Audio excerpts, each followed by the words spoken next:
क्या तेज प्रताप की जाएगी विधायकी? अब किस पार्टी का बनेंगे सहारा और किस विधानसभा से लड़ेंगे चुनाव? इजहारे मोहब्बत में फंसे तेजू भैया। कहते हैं कि सियासत में मोहब्बत को जगह नहीं होती और ये कहावत इन दिनों तेज प्रताप पर बिल्कुल सटीक लागू हो रही है।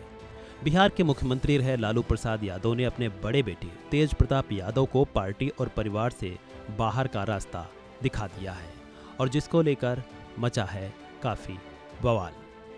लगातार वो सुर्खियों में हैं, ऐसा उन्होंने गरिमा के मुद्दे का हवाला देते हुए किया है। ये बड़ा राजनीतिक कदम बिहार विधानसभा चुनाव से लगभग 5 महीने पहले उठाया गया है, जिससे तेज प्रताप यादव के राजनीतिक भविष्य को लेकर भी अब व्यापक अटकलें लगाई जा रही हैं। अब चर्चा इस बात की हो रही है कि तेज प्रताप को पार्टी से बाहर करने के बाद उनका राजनीतिक भविष्य क्या रहेगा। राजद से निष्कासन के बाद ये चर्चा का काफी विषय बन चुका है और ये भी कहा जा रहा है कि क्या अब तेज प्रताप यादव की विधायकी चली जाएगी क्या। आइए समीकरण समझते हैं। जब आरजेडी और कांग्रेस ने फ्लोर टेस्ट के दौरान पार्टी बदलने वाले सदस्यों के विधायक पद रद्द करने का प्रयास किया तो कोई कार्रवाई नहीं की गई।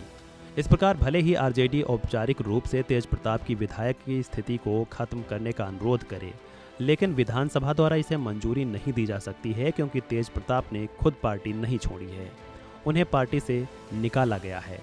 तेज प्रताप फिलहाल हसनपुर से राजद विधायक हैं, हालांकि उन्होंने महुआ विधानसभा सीट पर भी अपनी दिलचस्पी दिखाई है।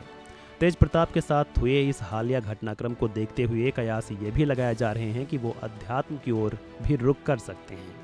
राजनीतिक विश्लेषकों का मानना है कि अगर वह सियासी सफर जारी रखते हैं तो ये कहना गलत नहीं होगा कि लालू परिवार द्वारा अलग थलग किए जाने के कारण वह बागी रुख भी अपना सकते हैं और राजद और तेजस्वी के लिए चुनौती भी पैदा कर सकते हैं। अब सवाल उठता है कि राजद से निकाले जाने के बाद तेज प्रताप के पास जनाधार क्या है। तो आपको बता दें कि तेज प्रताप आरजेडी के भीतर युवा सेना तैयार कर रहे थे, जिन्हें वो राजनीतिक भागीदारी के लिए ट्रेनिंग भी दे रहे थे। तेज प्रताप अगर बागी तेवर अख्तियार करते हैं तो वो भविष्य के चुनाव में अपनी युवा सेना का समर्थन हासिल कर सकते हैं। इधर तेज प्रताप यादव के तलाक का मामला अदालत में भी अभी तक सुलझा नहीं है, जिसकी वजह से उनकी स्थिति और जटिल हो गई है। घोटालों और उनके तलाक के मामले जैसे पिछले विवादों के कारण जनता दल यूनाइटेड या भारतीय जनता पार्टी जैसी पार्टियों में शामिल होना तो असंभव सा लगता है। तेज प्रताप को 6 साल के लिए पार्टी से बाहर किया गया है। वहीं महुआ विधानसभा से चुनाव लड़ने की बात तेज प्रताप यादव ने पहले की थी। वहां से आरजेडी के मुकेश रोशन मौजूदा विधायक हैं।